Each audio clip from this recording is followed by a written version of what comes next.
we've had a couple of requests to be hooked into the town infrastructure systems, and those have to pass through council. So rather than hold them up for 2 weeks until our next council meeting, we'll just have a quick regular town or special council meeting so we can get those approved and get those people hooked in. No sense delaying progress. Those discussions about the hookups, that's not part of the in-camera, is it? No, there's just one small item that's come up that we, according to the mandates as put out by the municipal regulations, we have to discuss in camera before we can bring it to open council for a vote. There you go. But I was kind of half teasing when I said the secret meeting because, the councils have the right to go in camera, which means behind closed doors, and have a private session, and under certain regulations and certain options to you, but limited, very limited by the Municipal Government Act. So, I'm always aware and cognizant of the fact to make sure that you're doing it the right way, because news reporters like me, like Mark Rushton, we get all twisted out of shape when what's going on? What's going on? What are they saying? What are they doing? So you hadn't had any in a very, very long time, and lately you've had a number of behind closed doors meetings, and that's why I brought it up. Well, actually, I suppose we have had more than a few, but we're seeing a lot more things happening around town that is things that you're not allowed to discuss in open council. The first few years, as I say this council, but when we came back, most of us got elected in 2020. We were playing catch up more than anything. And, trying to get the books in order and get things tended to. So now we're seeing some growth, we're seeing some changes, and, we're trying to follow the guidelines and get things done, but we've got to follow these protocols that's been set out by the province.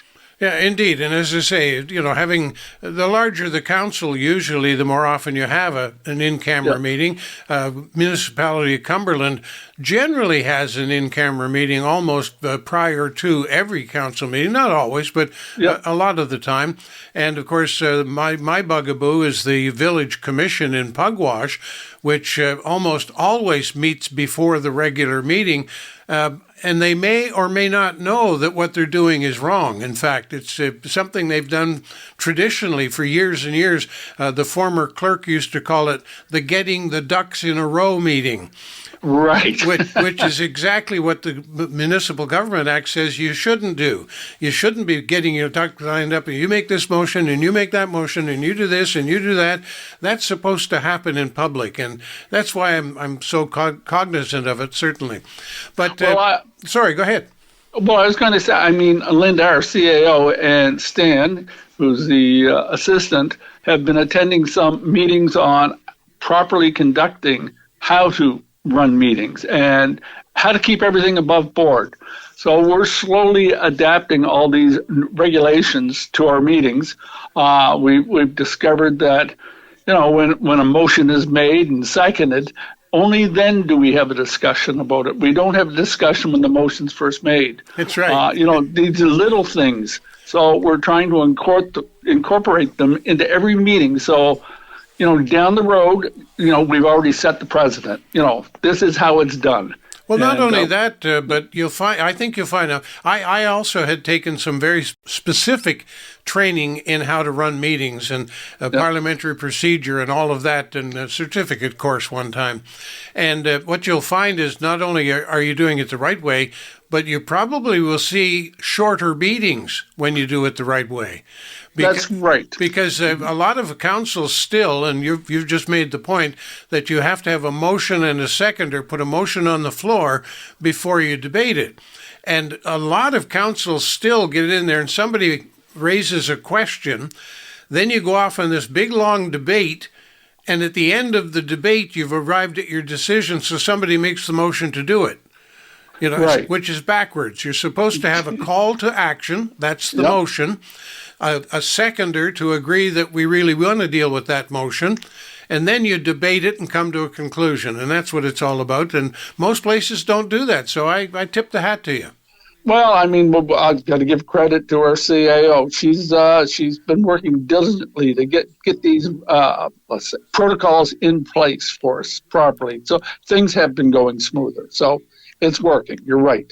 Now, again, back to the point, this is a committee of the whole meeting and presentations. You have two of them on the agenda, the Y-Reach program on immigrant services. That's the YMCA out of Amherst that provides a whole bunch of these kinds of programs. And also another interesting one, Give Me a Reason to Stay is the title. And it's a presentation about why do young people move out. Haley Tatry. Both of these presentations have been making the rounds of council meetings, Amherst, the municipality, and so on. And there's some interesting stuff here. Have you dealt with either of them before?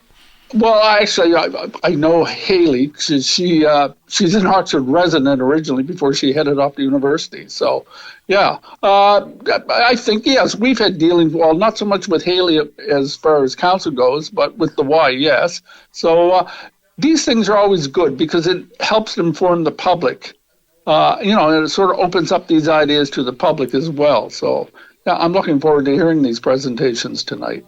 And then, of course, you follow that with the regular monthly presentations from the town departments and council activities, committees, and so on, Public Works, the fire department, the physical activity leader. And that, I think, is this Marion Abbott's first presentation? No, I think she's been in the job, I think, 2 months now, maybe 2.5 months, but she has been a going concern. So, I mean, it's amazing what she's pulling off. Is that a pun intended? The physical activity leader is a going concern? It's an unintended pun. I'll put it that way.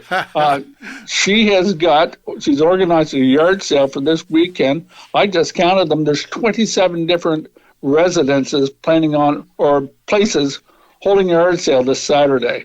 So it's going to be a busy day in the town of Oxford.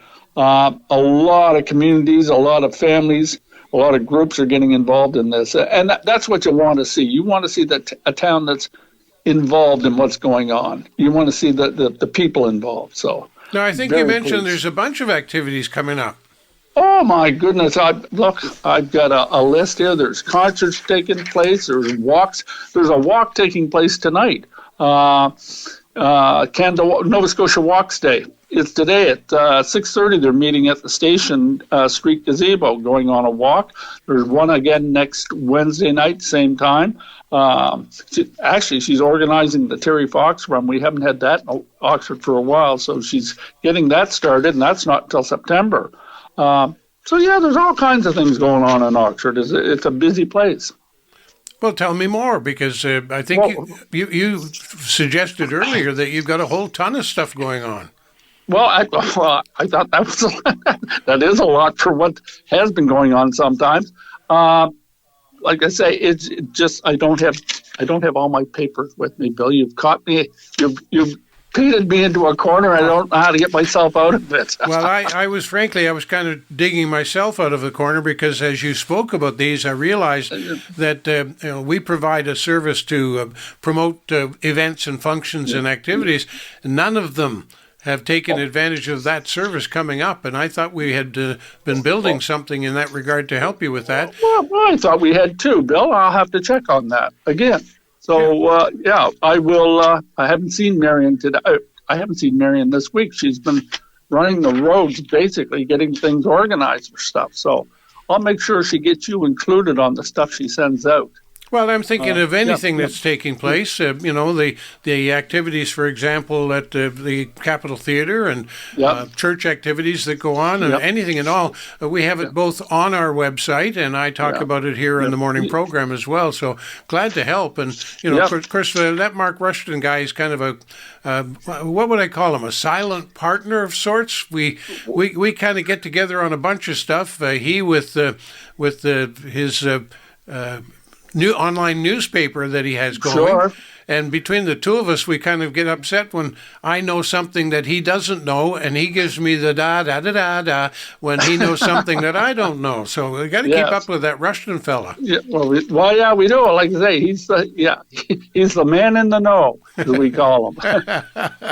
Now, having said that, the one topic we did not touch on thus far is a little thing called the budget. Yes, the budget. I saved that because I wondered if you'd bring it up. Well, I was going to, yes. And, we're finalizing the budget. We hope to present it at our council meeting on May the 28th. That'll be and hopefully we can put it through and get it approved. And we'll have our ducks in a row for the next year, or at least till March 31st, 2026. Everybody's put in their wish lists and things they'd like to see. And like I say, Ruth Ann's worked very diligently on this. And even as we speak, there's still some I's being dotted and T's being crossed. So we shall hopefully get that ready for the next meeting, as I said, coming up. Now, you didn't mention, of course, that the whole reason for doing that is so you can send out the tax bills. Well, actually, the interim tax bills have already gone out. So that's the first one. The final tax bill will be the one that is determined by this budget. Yeah, you give them a portion to pay up front early and another one later, but the second one is the very precise tax bill that rounds it off to the exact tax rate based on your assessment. That is exactly right. And it gives people the opportunity, they don't get a great big bill all at once. It's nice to have it, broken up into two pieces. Well, maybe I should move to Oxford because I already have my tax bill for Cumberland. Oh, really? Oh, yeah, it's due, I think the end of June, it's due in full. Yeah. In full, yes. Anyway, they started this a few years ago. So, like I say, we get two tax bills, an interim one that usually goes out the end of April, and then the second one comes out, I think, the 1st of September. Now, that's interesting, Bill. I'll point out we lived in PEI for a while. We used to get 3 tax bills a year. They broke it into 3 or 4 month intervals. A little less painful. Well, yeah, I think it was. Yeah, you got to budget for it. You didn't have to have it all at once. But anyway, so you're really not late then in terms of establishing your tax rate and finishing the budget. Is there a time frame normally for you that it must be done by? Well, I don't know. That's a good question, Bill. I've never asked that because usually we have it done in May. For as long as I've been in council, we try to have it done, get it completed, approved by the end of May. I suppose if you wanted to start on it, you could, but usually in April, you're trying to clean up the previous year's stuff. So you really don't have time to devote to it. Yeah, I'm thinking in the past I used to recognize most of the councils came up with their budgets at approximately the same time. But this year the county went early, considerably earlier. The town of Amherst has completed its budget several weeks ago now, and that kind of left you hanging out there as the only one left to go. But it was interesting. The municipality of Cumberland wanted to deal with their tax question, their budget question early. And in fact, they were concerned about some big municipal projects, paving and other types of projects. They wanted to get their tenders out first or earliest if possible, because as you pointed out once before, that when the town finally has its budget set and calls for a project, say, of paving, by the time you send out tenders, the large municipalities, the large tender contracts have already been awarded. The work perhaps is started, but the commitment is made to finish those before they can even consider yours. Yes, that's a big consideration, and you have to consider the fact that both the county and Amherst have a much larger office staff than we do. So they've got more hands working on it at one time than we do. So that tends to there's other things must be tended to as well as the budget. So yeah, but you're small and nimble. You can react quickly. I am afraid that the wheels of government move quite slowly most times, Bill.